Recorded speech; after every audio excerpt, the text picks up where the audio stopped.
recibimos en esta cumbre virtual dirigida a maestros, docentes, profesores y educadores a una persona que me ha acompañado especialmente. Es uno de mis grandes maestros que nos va a ayudar a trabajar con nuestro maestro interno. Él es Lauro Alonso, es director de la Escuela de Psicogenealogía Evolutiva, que en este momento tiene su sede en Uruguay. Es un reconocido disertante e investigador de la conciencia y el desarrollo humano.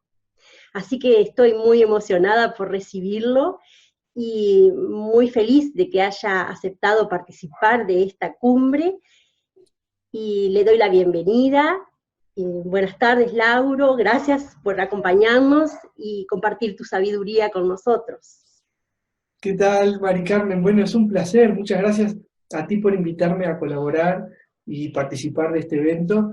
Bueno, tú sabes que tenemos una amistad ya de un cierto tiempo y realmente es un honor, además de un placer para mí. Bueno, muchas gracias, Lauro. Quería preguntarte en primer lugar, ¿cómo recibiste esta invitación para participar de esta cumbre que es tan especial, ¿no? Porque tú también sos docente y creo que estás muy interesado por el tema de la educación. Sí, la docencia para mí es como una herencia familiar. No soy el único en mi sistema, así que es algo que me toca muy de cerca.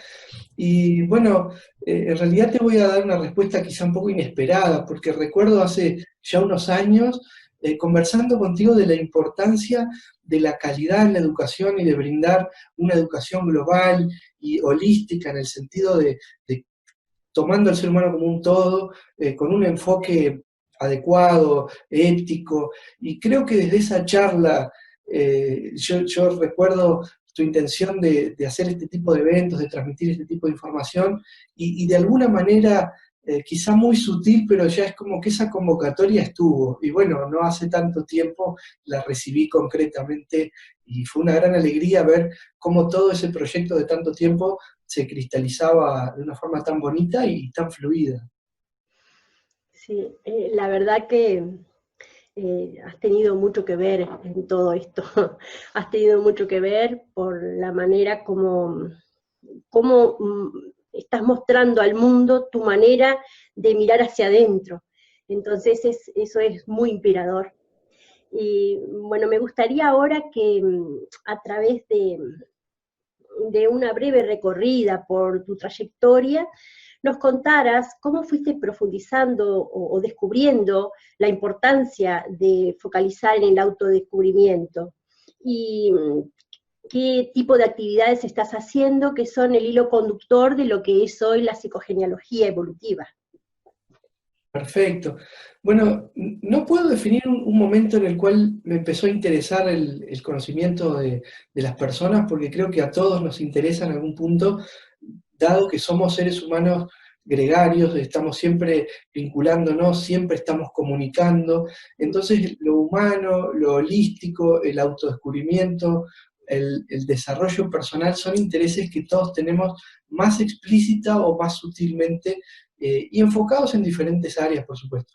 De muy joven, aunque yo tuve una formación más técnica, me dediqué mucho tiempo a la electrónica y a la informática, siempre me llamó mucho la atención las sincronicidades, los encuentros, las repeticiones de determinados patrones de experiencia humana, los vínculos, las dinámicas que acontecían en todo eso, y entonces empecé, como buen curioso, empecé a investigar y a buscar información y a preguntar aquí y allá, y fui transitando por diferentes caminos, de diferentes enfoques incluso, y escuelas más orientales, más occidentales, porque creo que el conocimiento está muy fragmentado a nivel de lo que es la humanidad. Tenemos como muchos enfoques, muchos puntos de vista que a la larga parecen confluir en una especie de totalidad.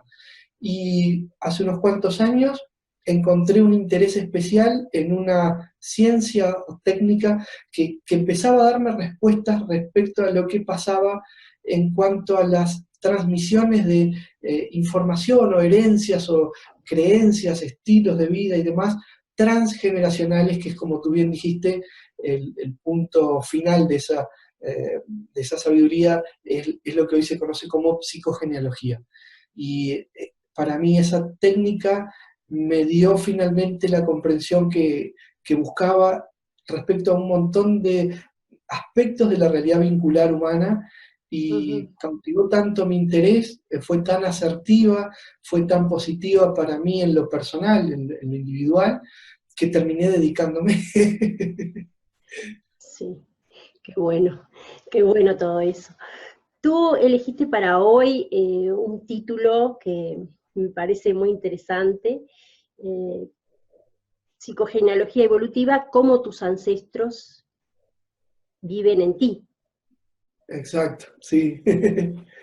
Entonces, si bien decías antes que todos tenemos como las mismas preguntas que son innatas al ser humano, bueno, creo que nos pasa a los docentes, a los maestros, y más en esta época que andamos un poco como correteando y a veces es como un poco difícil o no tenemos como mucho tiempo o no nos hacemos el tiempo para apreciar estas cosas, ¿no? Pero todos procedemos de una familia, a veces conocemos a algunos familiares, a veces no, todos llegamos al mundo dentro de una familia. Entonces, me gustaría que nos contaras de qué forma nosotros nos podemos relacionar con esa historia familiar. Perfecto. Hay un iceberg en nuestra realidad que nos divide lo que vemos de lo que no vemos. Y es interesante considerar, escuchando lo que comentabas, cómo muchas veces lo que no vemos o lo que no sabemos o los datos que no tenemos en la conciencia aún influyen desde lo inconsciente, condicionando nuestra vida o generando que ciertas decisiones o elecciones que creemos que son libres y que son conscientes estén teñidas en realidad o predeterminadas de alguna manera por todo ese bagaje que está compuesto por nuestro pasado familiar. Y pienso que en este tema es súper importante destacar que el hecho de que la información inconsciente permanezca en ese nivel es justamente lo que actúa como compuerta y hace que nosotros no podamos adueñarnos de esos comportamientos automáticos o de esas decisiones predefinidas o de esas tendencias que a veces en algún punto nos obstaculizan también o nos limitan también. Eh, Todo lo que hacemos consciente se vuelve herramienta y todo lo que es inconsciente es una especie de programación que nos dirige sin que nos demos cuenta. Entonces, cuando hablamos de nuestra familia, que es nada menos que nuestro origen, tenemos que tener en cuenta que así como nosotros tenemos una historia y un pasado, y eso ha dejado huellas bonitas y agradables, y también ha dejado alguna marca de dolor o alguna marca de sinsabor o de desencuentro, esa información multiplicada por todos los miembros de nuestro sistema familiar llega a nosotros en parte de forma visible, en los diálogos familiares, en nuestra apariencia física, en las costumbres, las creencias que son conocidas por nosotros, y en parte empaquetada de una manera un poco más sutil a nivel genético, a nivel metagenético, como mandatos inconscientes, creencias limitantes, hábitos que nunca están puestos sobre la mesa a la luz de la conciencia, sino que están dados por correctos o dados por sentados,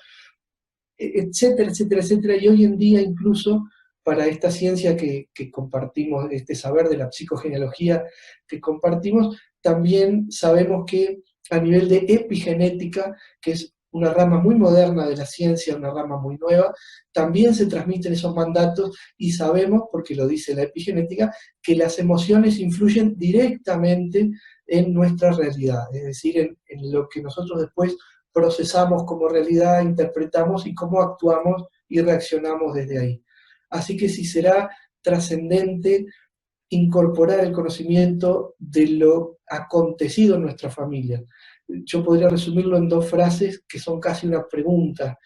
¿Qué vivieron nuestros antepasados y cómo lo vivieron? porque eso va a condicionar enormemente la manera en la que nosotros vamos a vivir, interpretar e incluso transmitir la realidad. Y bueno, ahí entra en la educación una pieza fundamental, porque tanto sea el estilo en el que nosotros aprendimos, como el estilo en el que de pronto comunicamos, donde va a viajar además una impronta también a las generaciones presentes y, ¿por qué no, futuras?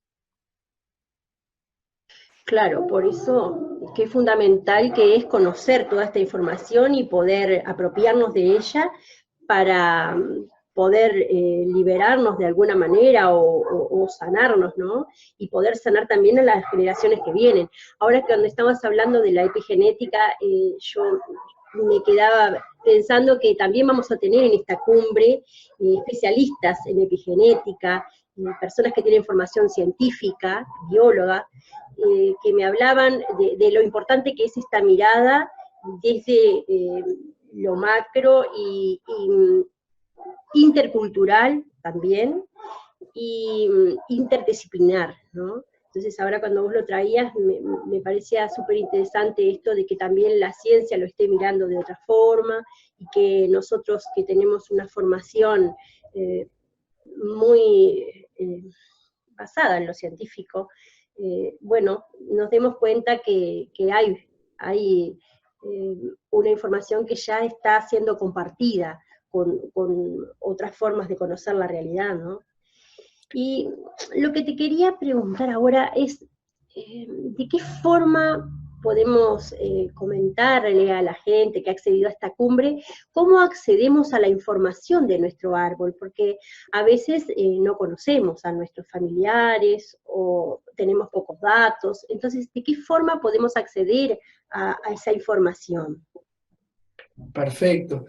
Bueno, teniendo en cuenta que el sistema familiar es un todo, nosotros somos un miembro, a mí me gusta hacer a veces la analogía respecto a los órganos, una analogía con los órganos de nuestro cuerpo. Yo no soy mi columna vertebral, no soy mi cerebro, no soy mi estómago, soy todo eso y aún más. Entonces, cada uno de nosotros es un órgano dentro del sistema familiar, todos son necesarios, todos son importantes, todos cumplen varias funciones y hacen a un todo colectivo fundamentalmente nutrido de las mejores cualidades de cada miembro y de los asuntos pendientes o por resolver también de cada miembro, como si fuera una especie de sumatoria que en algunos momentos parece promediarse y estabilizarse y en algunos momentos parece desordenarse un poco, y ahí es donde emerge en algún miembro del sistema una dolencia o una enfermedad o alguna patología o alguna característica comportamental o de personalidad, etcétera, etcétera, desde cosas entendidas como negativas, como lo que acabo de nombrar, hasta cosas positivas como cualidades, habilidades o la elección de una cierta profesión, etcétera, etcétera, etcétera. Hay que tener en cuenta fundamentalmente que nosotros en psicogenealogía observamos tres áreas grandes. Lo que la mayoría de las personas conoce de esto, que es el árbol genealógico, que lo llamamos genograma, o genosociograma, cuando además le incluimos los aspectos vinculares y de relacionamiento entre las personas. Ahí ya se vuelve un estudio un poquito más complejo. También miramos una etapa que se conoce como proyecto sentido gestacional, que es todo lo que está relacionado a la concepción desde un tiempo antes, todo el proceso gestacional, el parto y hasta unos años después, o sea, los primeros años de vida de la persona. Todo ese paquete es súper importante porque determina muchos aspectos del futuro comportamiento de ese individuo. Y miramos también, por supuesto, la historia de vida de cada uno, o sea, la bitácora o la autobiografía o la línea de espacio-tiempo donde uno desarrolla su propia vida, porque los hechos que nos suceden son siempre para nosotros significativos. Algunos nos marcan, otros nos potencian, algunos nos habilitan y otros nos inhiben un poco. Ahora, muchas veces hay contenido, como tú planteabas recién, que funciona a nivel inconsciente. Entonces, la manera de ir a buscar ahí es, primero, conocer cómo funciona eso. Y lo inconsciente, principalmente, y para simplificarlo y resumirlo un poco, trabaja con símbolos y con alegorías. Entonces, para comunicarnos con nuestro inconsciente, podemos utilizar herramientas que aprovechan esa potencia y manejan lo simbólico y lo alegórico, la parábola, la metáfora, como herramientas de llegada a lo inconsciente. Como tú sabes, no muy diferente del psicoanálisis, no muy diferente de algunos aspectos de disciplinas complementarias e incluso de algunas más tradicionales. No nos alejamos mucho del concepto de la medicina, que observa también la importancia de lo transgeneracional, especialmente la psiquiatría. O sea que nos movemos en un ámbito que en realidad tiene un trasfondo profundamente científico, aunque tenga una apariencia más holística, tiene una base totalmente técnica.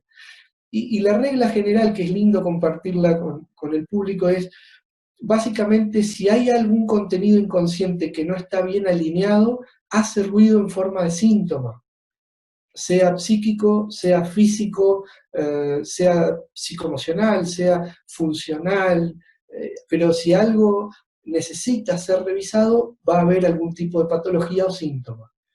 Ese es nuestro timón. Ahí ya sabemos que hay que ir a revisar a lo inconsciente, tenemos las herramientas para hacerlo, principalmente esas tres: genograma, historia de vida y proyecto sentido gestacional. Bien. ¿Y cuáles son los mecanismos de las herencias transgeneracionales? Genial. La ventaja de las buenas preguntas es que invocan buenas respuestas, así que vamos a tratar de que se cumpla esa premisa. Bueno, en psicogenealogía reconocemos varios mecanismos, pero vamos a sintetizar en los tres principales o fundamentales, que son la repetición. Creo que todos lo conocemos muy bien porque son esas situaciones o eventos o circunstancias que se nos vuelven a generar una y otra vez en el tiempo, donde a veces cambia el escenario, cambian los actores, cambia algún detalle de la obra, pero el guión principal, el corpus de la obra es el mismo. O sea, nos vuelve a suceder lo mismo en otro lugar, con otras personas, pero esa sensación de esto ya lo viví y ¿por qué tengo que pasar de nuevo por lo mismo? Creo que muchos se van a identificar con este Es muy mecanismo. familiar, muy familiar. Lo conocemos muy bien porque es parte de nuestro devenir, de nuestro desarrollo humano inevitablemente. Y bueno, ese es el mecanismo de repetición, que es muy evidente. Después está el mecanismo de identificación, que es un mecanismo donde uno, sin darse cuenta, y sobre todo lo articulamos en la infancia, por eso es tan importante estos conceptos para la educación inicial, tenerlos en cuenta, incorporarlos dentro de lo que son las dinámicas educativas primarias, el concepto donde la persona se identifica con figuras, principalmente de su sistema familiar.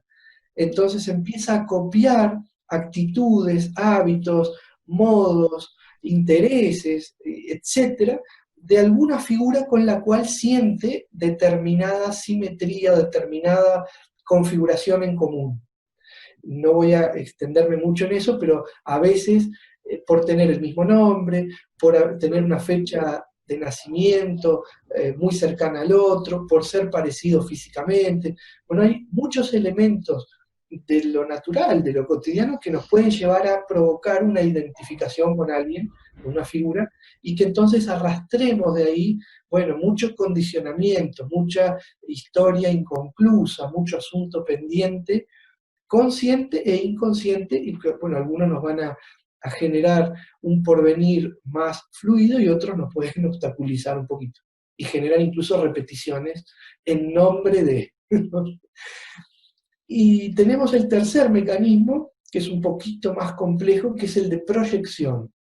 El mecanismo de proyección es casi el complemento de la identificación. Es donde yo vuelco en otro aspectos no reconocidos o no resueltos de mi propio inconsciente, o vuelco en una persona expectativa que correspondía con alguna figura.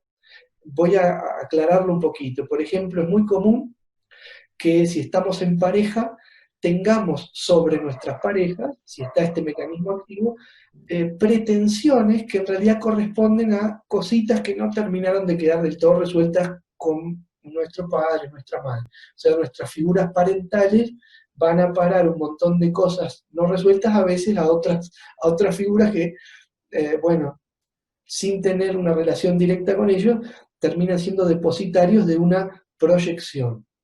Básicamente con esos mecanismos nos andamos moviendo por la vida y, bueno, qué tan activos o no da cuenta de nuestra resolución interior o, bueno, la necesidad de trabajar un poco la observación consciente de lo transgeneracional para entender qué fuimos heredando de una generación a otra y cómo darle finalmente una resolución favorable para todos. Bien, y después que observamos todos esos mecanismos y todas esas cuestiones que nos vienen desde el sistema familiar, ¿qué hacemos? La gran pregunta, ¿no? Sí, bueno, la tentación va a ser salir corriendo, pero lo que tenemos que saber es que los asuntos no resueltos corren rápido también y suelen acompañarnos, es muy difícil escapar, entonces conviene tener una actitud de encuentro. El conflicto, el síntoma, la dolencia, la enfermedad, debe ser entendido como un mensajero y no como un enemigo. Entonces, saber descifrar cuál es el mensaje oculto en el síntoma, cuál es el mensaje no dicho, qué es lo inconcluso, dónde está el excluido, dónde está el nudo, lo que Freud llamaba la novela familiar, o Anseline Schutzenberger, una autora vital en psicogenealogía, llama el drama familiar. ¿Dónde está ese nudo central? Y en realidad, ¿de qué dolor nos está hablando? Para poderlo transformar amorosamente desde la actitud ética, y eso es el 51% de la realización terapéutica en este tipo de camino. El aceptar el síntoma, que no significa sufrirlo, no significa adorar el síntoma, no es transformarlo en un ídolo de barro, sino entenderlo, sentarnos como quien se tomara un café con su propio cuerpo o con su psique y dijera, bueno, contame cuál es el problema, contame qué es lo que te está aquejando. Y interpretar eso se hace también a través de lo simbólico. Eso es el 51%. Hay maneras de hacerlo terapéuticas, que sería muy parecido a lo que es un psicoanálisis, casi siempre es uno a uno, un terapeuta con un consultante, en una dinámica de charla, de interacción clásica, y después hay herramientas un poco más complejas, grupales, o un poco más simbólicas, como los actos simbólicos, que son acciones que uno puede realizar tratando de impactarle a lo inconsciente con una renovación en ese binomio dato y emoción, que a nuestro cerebro le gusta tanto guardar la información así, ese binomio dato y emoción donde hay un dato que es ya desactualizado, inconveniente o portador de síntomas, y una emoción que lo sustenta, que lo sostiene o que lo alimenta. Cuando uno hace una acción que pega en ese casamiento, dato y emoción, a veces logra cambiar el dato o cambiar la emoción, y tanto sea que cambie la emoción o cambie el dato, el otro aspecto se va a tener que modificar también, y por lo tanto ahí se puede dar una cierta liberación. Es una de las herramientas. Se me ocurrió comentar esa que es muy curiosa y que mucha gente ya la conoce, tiene una cierta difusión, puede ser interesante nombrarla. Además tiene una interesante relación con todo lo que es neurociencias y todo lo que abarca este conocimiento del cerebro que en las últimas décadas como que se está promoviendo mucho, ¿no? También en la cumbre tenemos invitados que van a hablar sobre eso, porque cuando nosotros en nuestra formación no hemos abordado este tema, pero cuando conocemos cómo funciona el cerebro, como que aceptamos todo esto que estás diciendo de otra forma y buscamos la manera de impactarlo como para ir, mejorando nuestra manera de vida, ¿no? Porque todo apunta a eso, al bienestar. Y ahora lo que se me ocurría preguntarte, tú ya mencionaste muchos aspectos que podemos considerar en el análisis transgeneracional, como la concepción, el nacimiento, las relaciones entre los miembros, eh, las leyes, el orden, y el nombre, habías dicho también. Y me gustaría que nos comentaras sobre la elección de la profesión, que tiene que ver con la psicogenealogía. Sí, exacto. Bueno, tengo buenas y malas noticias. Las malas noticias, que hay que darlas, no son malas, porque no es tan polar, no es bueno o malo, pero lo interesante es que desde la visión psicogenealógica, la elección de nuestra profesión no es tan libre, no es tan eh, fluida como nosotros creemos, no es tanto un producto de nuestro libre albedrío en pleno ejercicio, sino más bien una necesidad que se hace símbolo. La buena noticia es que a medida que nos vayamos dando cuenta cada vez más y mejor de dónde viene eso y qué necesidad cubre, qué es lo que está reparando, qué sentido tiene. La palabra sentido es la vedette en nuestro trabajo. ¿Cuál es el sentido de nuestra profesión? Ahí sí empezamos a recuperar un poco más de conciencia plena y por lo tanto de asertividad, éxito, plenitud y expansión en aquello que sea que hagamos.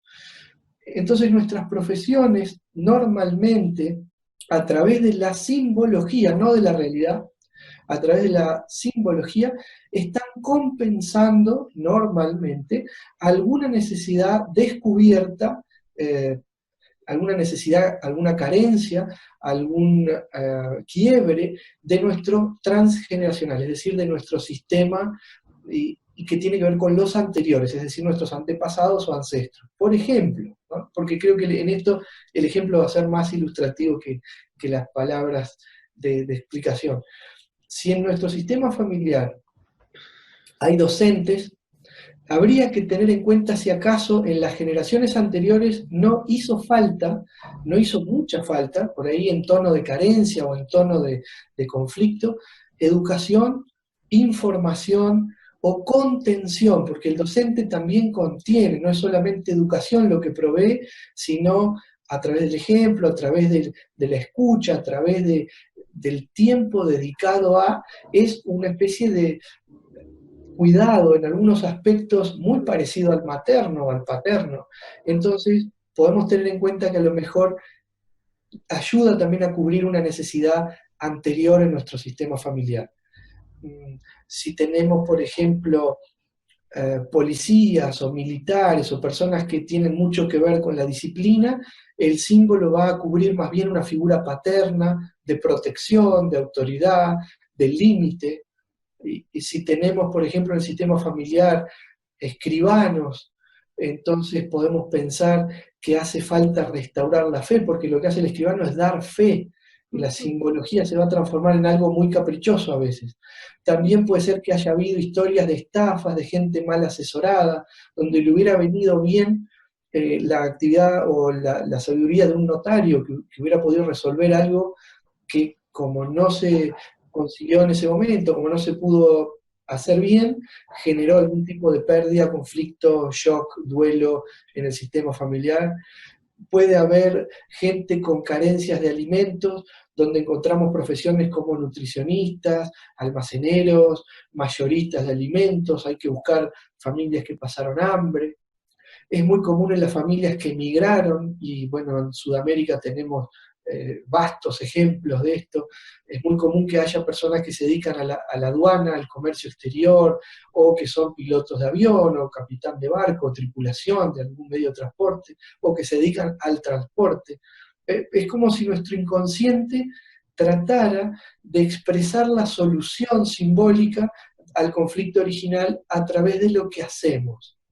Sé que para alguna persona a la que este concepto le resulte muy novedoso puede resultar llamativo, pero bueno, en lo técnico hay un fundamento ampliamente desarrollado y les puedo asegurar que si uno hurga en su propia historia personal, enseguida encuentra conexiones entre la profesión o a lo que se dedica, hobbies incluidos, intereses personales y asuntos vividos por el pasado familiar, pero fácilmente.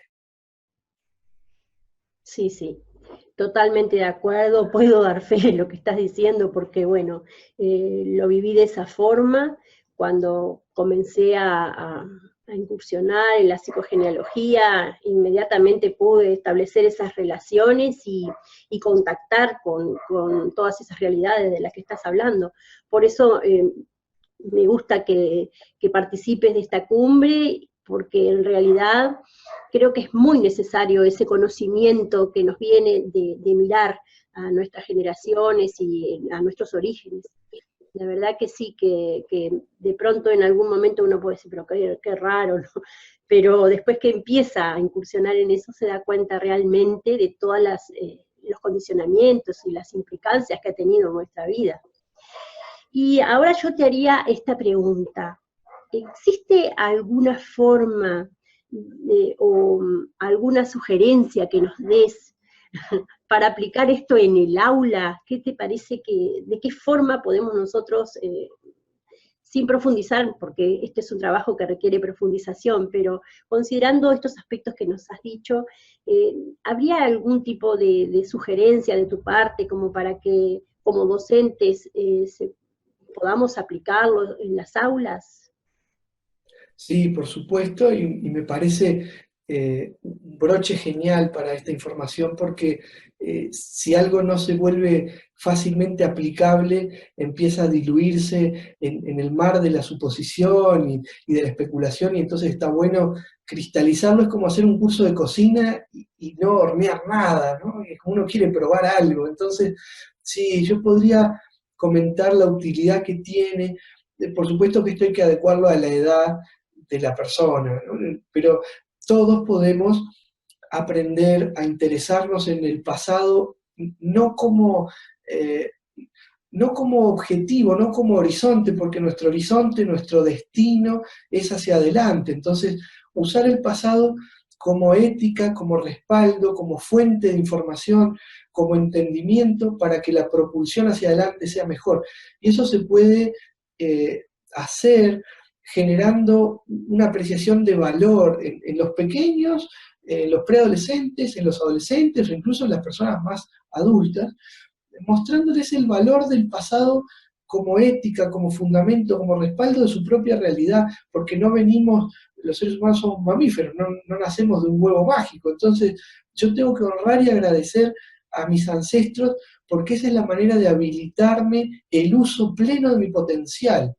Me dignifica a mí reconocer a los anteriores. Es un acto hasta tenido de cierto supuesto egoísmo, ¿no? Pero un egoísmo sano.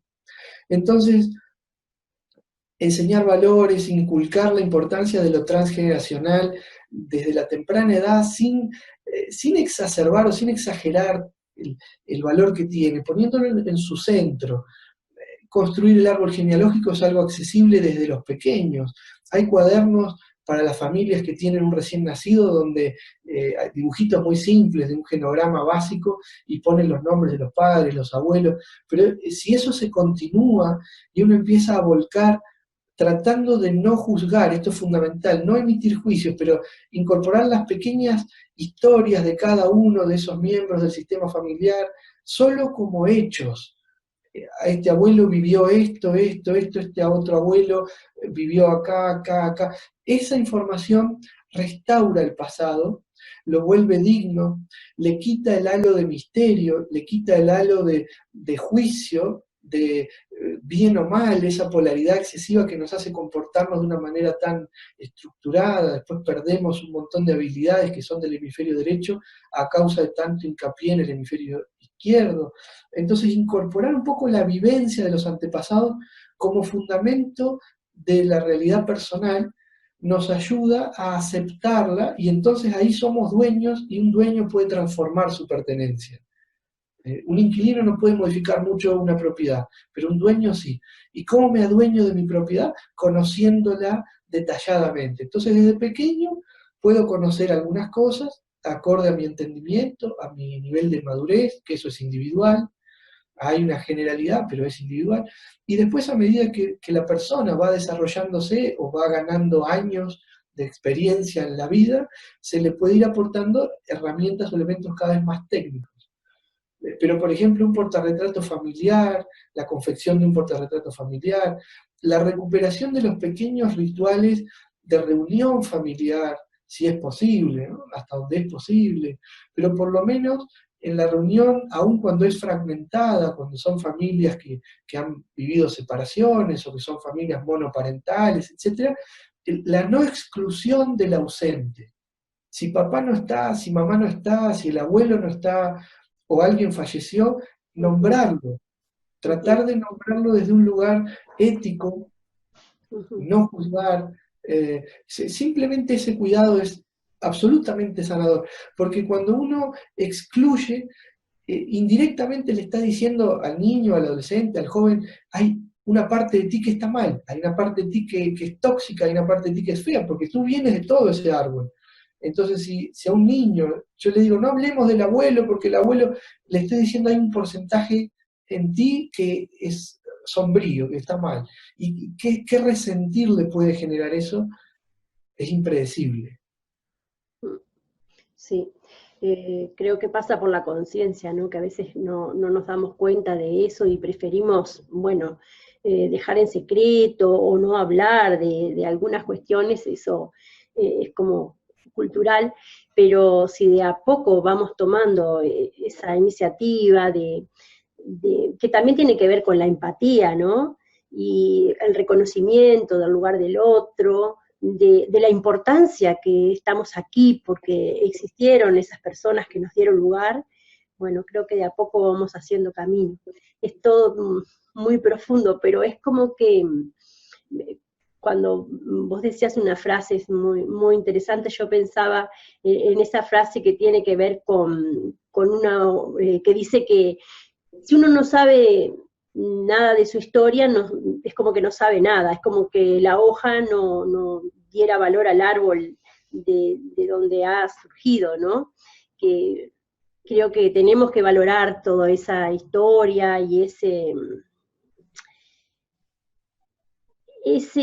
bagaje que tenemos familiar y aprender o comprender y comprender todo lo que nos ha dejado y aprender a vivir nuestra vida propia, digamos, basado en todo esto que hemos aprendido de nuestra familia, de todas las generaciones que también han tenido que sufrir algunas circunstancias bastante difíciles, ¿no?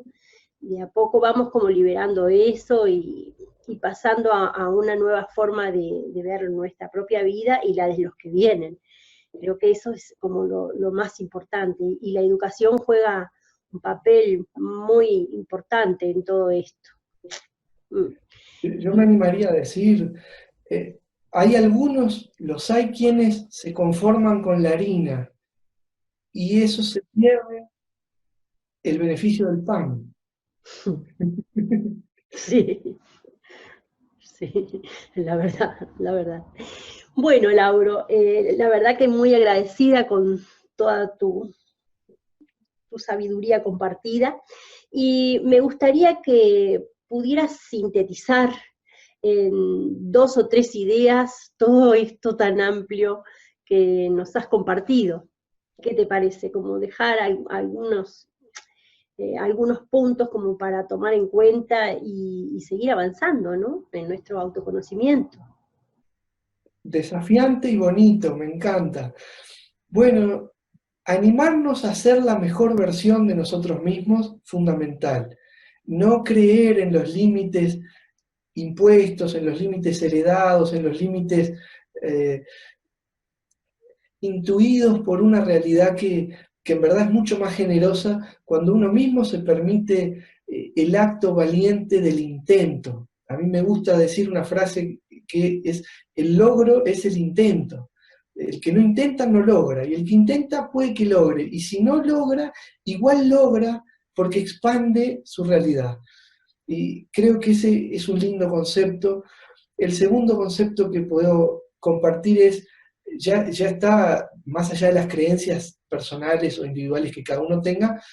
En la Biblia ya dice, honrarás a tu padre y a tu madre, y creo que si lo interpretamos de la manera correcta quiere decir, solo honrando el legado puedes acceder a él. Entonces, no se refiere a venerar, no se refiere a dejar de lado nuestras emociones, no se refiere a dejar de ser simplemente humanos, sino a entenderlos también como personas, como individuos sintientes, como seres en desarrollo igual que cualquiera de nosotros, y eso nos acerca y eso nos humaniza.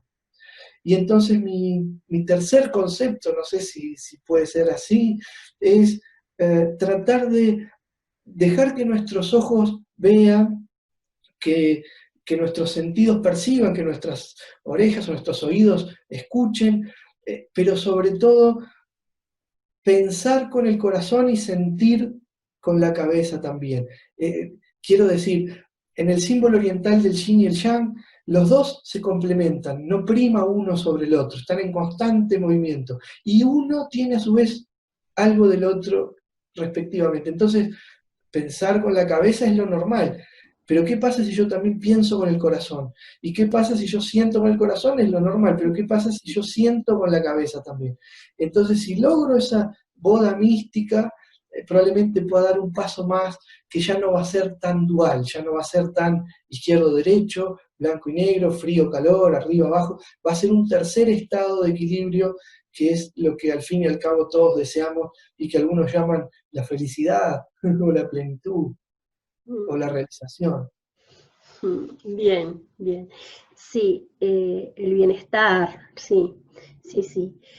Bueno, muchas gracias por estos conceptos, siempre con tanta sabiduría, Laura. Yo estoy sumamente agradecida y una última cosita que te iba a pedir es que nos dijeras cuál es la forma de seguir en contacto contigo.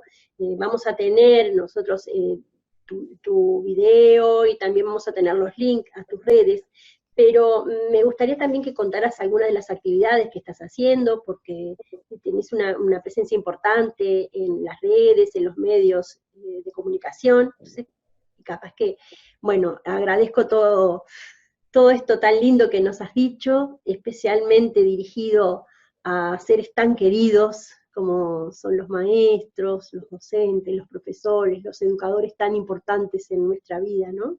Y que a veces sentimos como que hay muchas cosas perdidas y no nos damos cuenta de cuántas cosas todavía tenemos por ganar. Así que me gustaría que en el final nos dijeras eso, cómo podemos seguir el vínculo contigo. Bueno, perfecto. Desde luego que están todos invitados. Alguien dijo alguna vez y se escribió por ahí que los seres que alguna vez toman contacto entre sí permanecen por siempre en contacto. Así que siempre es bueno mantener una puerta abierta a esa realidad. Mi principal fuente de difusión, o como tú bien dijiste, si bien tengo presencia por ahí en las redes, o a mí me gusta mucho participar de diferentes medios, pero la página web es el que creo que centraliza de alguna manera todo y por donde pueden ponerse en contacto, leer algo más, ver algún vídeo que hay publicado, materiales, bueno, seguir avanzando si les interesa o les da curiosidad un poco el tema de la psicogenealogía o las cosas que estuvimos charlando. Y mi página web es muy simple. Uh-huh. Laura Alonso. lauraalonso.com. Bien, ¿sabés qué estaba pensando? Que me gustaría también que contaras para el mundo, porque nosotros estamos en Uruguay, y a pesar de que tú sos argentino, pero también compartís muchas cosas de nuestra tierra, que contaras esta expansión de la psicogenealogía evolutiva en el mundo, porque me parece que es algo muy interesante y que no es caprichoso, ¿no? Por algo se está dando de la forma que se está dando. Bueno, estoy muy contento. En muy buen momento viene tu comentario, porque la Escuela de Psicogenealogía Evolutiva, que es la que represento, es la que agrupa este conocimiento y a las personas que estamos compartiendo esta rama en particular, está teniendo un crecimiento y una expansión muy, muy positiva, y estamos trabajando en diferentes países. La matriz es aquí en Uruguay, algo que que realmente es como el corazoncito de esta técnica, desde donde estamos haciendo un esfuerzo grande para que la difusión llegue, bueno, hacia los países que puedan recibir esto, las personas en realidad que puedan recibir esto con interés. Y bueno, tenemos presencia en varios países, la escuela ya viene desarrollando desde hace unos años actividades en Chile, en Argentina, más recientemente, en Perú, que en Perú en el año 2016 el Instituto Nacional de Salud del Perú nos dio un reconocimiento interesantísimo y fue coorganizador de nuestras actividades allí. Durante todo el año 2016 se hicieron 4 instancias, en 4 momentos del año desarrollamos formaciones allí, y bueno, fue un reconocimiento sin precedentes en esta materia que generó realmente un antes y un después. Y ahora la escuela está también desarrollando actividades en Brasil. Tenemos Estados Unidos, se incorporó hace un mes, estamos este año viajando para allí para hacer algunas cositas de formación y bueno, unos cursos. Así que sigue la expansión de la escuela. Bueno, tú formas parte de eso, así que me imagino que compartimos esta alegría de ver cómo florece algo que creo que lo hemos sentido como tan bueno y tan positivo, y entonces compartirlo se vuelve una necesidad y yo diría que hasta un compromiso, una responsabilidad. Sí, sí, sí. La verdad que es una emoción muy grande pertenecer y cada vez que se publica alguna noticia como esa, bueno, como que no me arrepiento de estar, de formar parte, ¿no? Sino que me doy dando cuenta que qué importante es poder difundir todo esto, ¿no? Y qué bueno que tengas esa disposición de seguir compartiendo, de seguir tan generosamente dando esta oportunidad para vivir mejor, para crecer más laboralmente, profesionalmente, personalmente y en todos nuestros ámbitos. La verdad que muchas gracias, Lauro. Bueno, el agradecido soy yo. Este encuentro es justamente, bueno, un abrazo más con esta fraternidad del crecimiento humano. Uh-huh.